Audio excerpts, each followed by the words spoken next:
Party में हुई बगावत का असर दिल्ली की सियासत पर दिखाई दे रहा है। आम आदमी पार्टी को नुकसान हुआ है और उसके 10 राज्यसभा सदस्यों में से ज्यादातर ने बगावत कर दी है। बीजेपी का यह कहना है कि यह संख्या 7 है। वहीं सवाल ये भी उठ रहे हैं कि क्या ये सभी सदस्य बीजेपी में जाने को तैयार भी हैं, क्योंकि 7 में से सिर्फ 4 ही सांसद ऐसे हैं जिन्होंने अभी तक बीजेपी में शामिल होने का ऐलान किया है, यानी कि बीजेपी में खुलकर शामिल हो चुके हैं।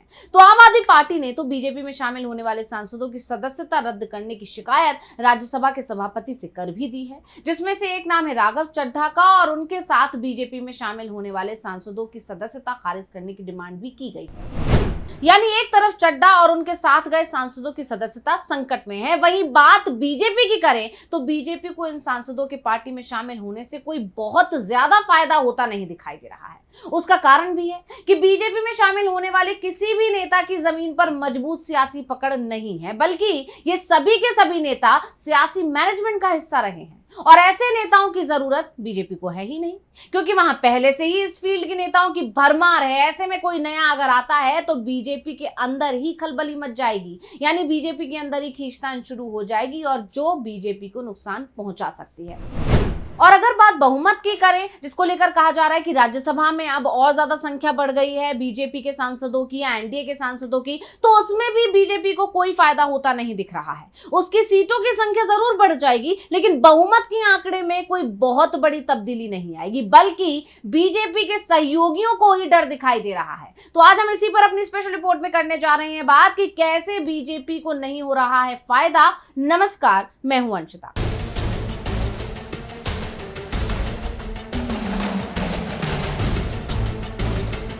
आम आदमी पार्टी में आए संकट का असर अब देश की सियासत पर पड़ता दिख रहा है। एक तरफ बीजेपी के सहयोगियों में यह डर दिख रहा है कि अगर बीजेपी इसी तरह से दूसरे दलों में तोड़फोड़ करती रही तब कुछ दिनों में उसे सहयोगियों की भी जरूरत नहीं रहेगी। आप जानते हैं कि बीजेपी पर हमेशा से यही आरोप लगते हैं कि वो पहले सहयोगियों के सहारे किसी राज्य में शामिल होती है और उसके बाद वो अपने ही सहयोगियों को तोड़ने लगती है।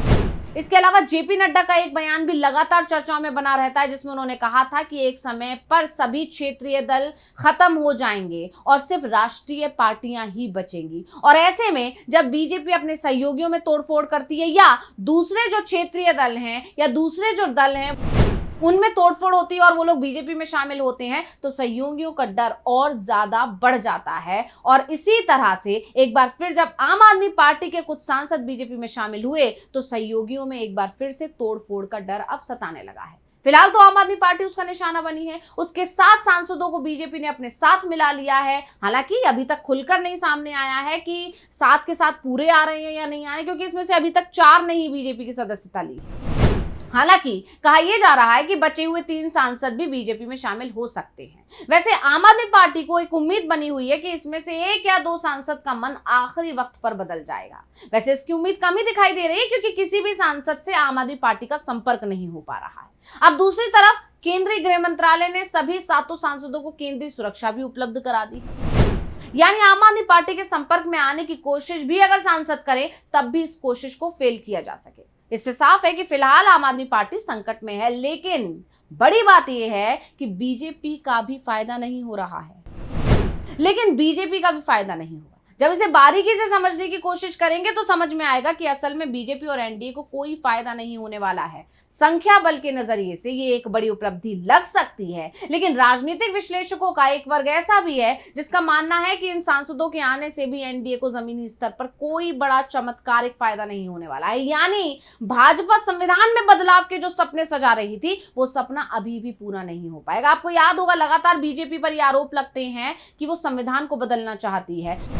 खासकर लोकसभा चुनाव के दौरान जब 400 पार का नारा बीजेपी की तरफ से दिया जा रहा था, तब विपक्ष की तरफ से ये दावे किए गए थे कि अगर 400 पार कर लिया बीजेपी ने तो वो संविधान में बदलाव कर देगी। और इसकी बड़ी वजह खुद बीजेपी के नेताओं के बयान भी थे, जिसमें उन्होंने कहा था कि आप ज्यादा से ज्यादा संख्या में हमको लेकर आए जिससे हमें संविधान बदलने में आसानी हो। ऐसे में अब जब एक बार राज्यसभा में फिर से बीजेपी की संख्या बढ़ी तो चर्चा तेज हो चली कि क्या बीजेपी के पास अब वो पावर आ जाएगी, यानी एनडीए के पास अब वो पावर आ जाएगी कि वो जो चाहे बिल पास करा ले। तो आपको बता दें कि ऐसा नहीं होने जा रहा है। जैसे कि आप जानते ही हैं कि राघव चड्ढा और संदीप पाठक के नेतृत्व में कई सांसदों के अयोग्यता का सामना किए बिना बीजेपी में विलय के लिए आवश्यक जादुई 2/3 बहुमत हासिल कर लिया और इन सब के बीच अब इस उलटफेर से राज्यसभा में एनडीए और बीजेपी का समीकरण मजबूत होता भी दिख रहा है। तो चलिए अब ये जानते हैं कि कैसे राज्यसभा का गणित अब एनडीए के पक्ष में दिख तो रहा है लेकिन असल में है नहीं। तो बड़े पैमाने पर सांसदों के इस्तीफे से पहले राज्यसभा में भाजपा की संख्या लगभग 106 थी, जबकि एनडीए के पास लगभग 121 सदस्य थे। राघव चड्ढा, संदीप पाठक, स्वाति मालीवाल, हरभजन सिंह, अशोक मित्तल, विक्रम साहनी और राजेंद्र गुप्ता सहित आप 7 यानी कि 7 के साथ शामिल हो जाते हैं। अभी तक तो खैर 4 ही शामिल हुए हैं, तब जाकर ये संख्या 113 होगी। अब इससे भी जरूरी बात यह है कि एनडीए की कुल सीटों की संख्या बढ़कर 128 हो गई है। तो 243 सदस्यों वाली सदन में बहुमत के लिए 122 सीटों की जरूरत होती है। वहीं 128 सीटों के साथ एनडीए को साधारण बहुमत आसानी से मिल जाएगा। वहीं राज्यसभा में सांसदों की संख्या बढ़ना निश्चित रूप से बीजेपी के लिए राहत की बात है, लेकिन भारतीय संसदीय व्यवस्था में केवल संख्या ही काफी नहीं होती।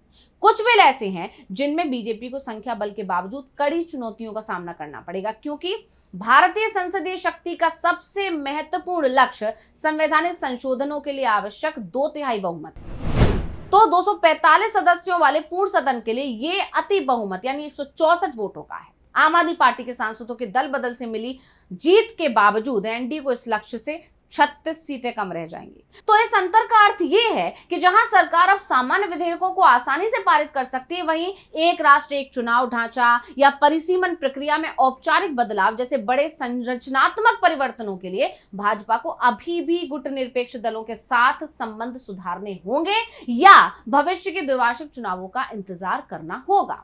तो अब आपको उन बिलों के बारे में बता देते हैं जिनको बदलना अभी भी नामुमकिन है बीजेपी के लिए। तो आपको बता दें, पहला संविधान संशोधन विधेयक। संविधान में बदलाव करने के लिए सरकार को केवल साधारण बहुमत नहीं बल्कि 2/3 बहुमत की जरूरत होती है। राज्यसभा की कुल 245 सीटों में से 2/3 यानी लगभग 164 सदस्यों का समर्थन जुटाना बीजेपी के लिए अभी भी बहुत मुश्किल है। वन नेशन वन इलेक्शन या न्यायपालिका की नियुक्ति प्रक्रिया यानी एनजेएसी जैसा कोई नया प्रारूप में बदलाव के लिए संविधान संशोधन की जरूरत होगी, जहां विपक्ष की एकजुटता आड़े आ सकती है। इसी तरह संघीय ढांचे को प्रभावित करने वाले जो बिल हैं, जैसे कानून जो राज्यों के अधिकारों में हस्तक्षेप करते हैं, उन्हें पास करवाना हमेशा जोखिम भरा होता है। एनडीए में शामिल क्षेत्रीय दल जैसे टीडीपी है, जेडीयू है, ये भी अक्सर ऐसे बिलों का विरोध करते हैं जो राज्यों की स्वायत्तता को कम करते हैं, जैसे बिजली संशोधन बिल या जमीन अधिग्रहण से जुड़े कड़े कानून जिन पर राज्यों की सहमति अनिवार्य हो जाती है।